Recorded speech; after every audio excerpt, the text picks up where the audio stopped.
ఈ స్టేట్మెంట్ ఏమని పిలుస్తాం? ఆ స్టేట్మెంట్ మొత్తాన్ని ఏమని పిలుస్తాం? అక్కడ ఏముందో నువ్వు చదువుతున్నావు, ఆ స్టేట్మెంట్ మొత్తాన్ని ఏమంటావు? చెప్పు నువ్వే పాప.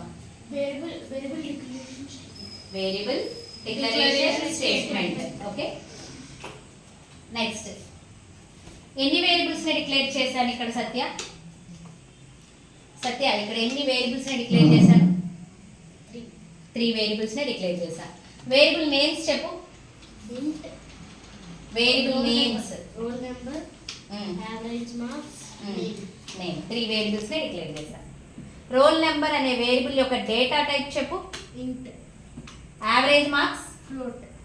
నేమ్ క్యార్. సరే, నెక్స్ట్ నిత్య. ఈ స్టేట్మెంట్ ని ఏమని పిలుస్తాం? నిఖిల్, ఈ స్టేట్మెంట్ ఏమని పిలుస్తాం? Function calling statement. ఏం భయపడదు, మధ్యలో మిస్ అయ్యారు కాబట్టి చెప్పలేకపోతున్నారు. ఊరు వెళ్ళారు కదా, సో ప్రాబ్లం లేదు. అందుకే రేపటి నుంచి రమ్మంటున్నా, ప్రాక్టీస్ చేస్తే వచ్చేస్తాయి కూడా. సో ఈ స్టేట్మెంట్ ఏమని పిలుస్తాం? Function calling statement. అబ్జర్వ్ చేయండి, ఫంక్షన్ కాలింగ్ స్టేట్మెంట్ కి ఇలా లాస్ట్ లో బ్రాకెట్స్ ఉంటాయి చూసారా? వేరియబుల్ డిక్లరేషన్స్ కి ఎప్పుడైనా మనం ఇలా బ్రాకెట్స్ ఇచ్చామా సత్య?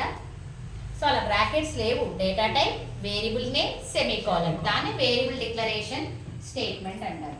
బ్రాకెట్స్ ఉన్నాయి కాబట్టి ఫిక్స్ అయిపో నిత్య, ఫంక్షన్ కాలింగ్ స్టేట్మెంట్. ఓకేనా? So CLR SCR is a function calling statement. Printf, function calling scanner. ఇంకా కొత్తది ఏదో చెప్పారమ్మా ఈ మధ్య, getters is also a function calling statement. ఈ f-flash గురించి నేను ఇప్పటివరకు చెప్పలేదు మీకు. ఓకేనా? ఇవాళ f-flash గురించి చెప్పుకుందాం అని అనుకున్నాం కదా లాస్ట్ క్లాస్ లో. Okay, new program, file new.